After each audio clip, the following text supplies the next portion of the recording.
wabarakatuh. Kali ini saya akan menyampaikan tentang apa itu terbentuknya kelompok sosial. Jadi kelompok sosial itu bisa terbentuk. Nah, di dalam buku ini kelompok sosial terbentuk itu karena adanya faktor-faktor pendorong dasar pembentukan kelompok sosial. Jadi kelompok sosial itu bisa terbentuk karena beberapa faktor. Yang pertama, ada yang namanya faktor pendorong terbentuknya kelompok sosial. Nah, ada proses pembentukan kelompok sosial. Yang pertama itu faktor terbentuknya atau pendorong terbentuknya kelompok sosial. Nah, poin A di sini adalah dorongan untuk meneruskan keturunan.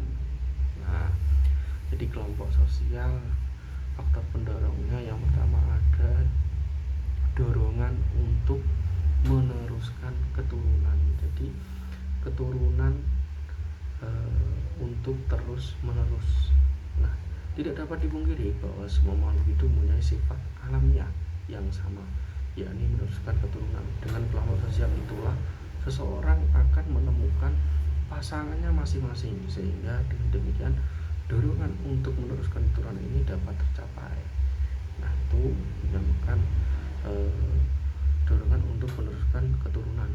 Yang kedua, yang B, dorongan untuk bertahan hidup.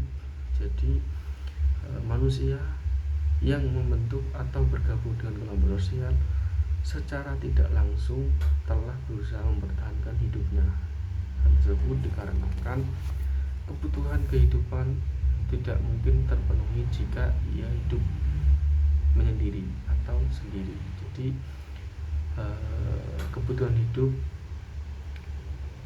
tidak mungkin terpenuhi jika dia hidup sendiri. Nah, yang ketiga, dorongan untuk meningkatkan efisiensi dan efektivitas kerja. Nah, jadi manusia dituntut untuk melakukan pekerjaan yang efisien dan efektif di zaman modern ini. Hal tersebut bertujuan agar memperoleh hasil kerja yang maksimal. Jadi tujuannya untuk memperoleh kerja yang maksimal. Oleh karena itu, munculnya kelompok sosial akan dapat meningkatkan efisien dan efektivitas kerja karena adanya pembagian tugas. Jadi itu tadi beberapa pembentukan kelompok sosial. Jadi faktor-faktor ada yang pertama tadi dorongan untuk meneruskan keturunan. Jadi karena ada dorongan keberlangsungan keturunan, maka terciptalah kelompok-kelompok sosial. Contoh dicontohkan ingin meneruskan keturunan orang Jawa, berarti ada perkawinan antara suku Jawa itu. Atau di suatu tempat dia mendirikan sebuah suku sendiri atau adat sendiri. Nah, akhirnya keturunannya ini pun akan terjadi. Maka akan tumbuh kelompok sosial. Terus yang kedua tadi dorongan untuk bertahan hidup.